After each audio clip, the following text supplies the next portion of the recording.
Hello viewers, it's time for our phone-in question. For our caller,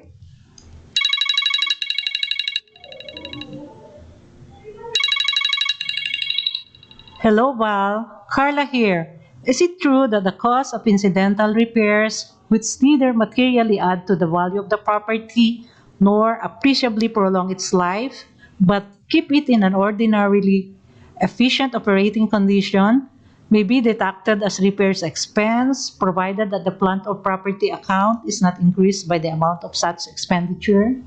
hi Carla, it is true that when the repairs are in nature of replacement that prolongs the life of the property, it should be charged as depreciation expense.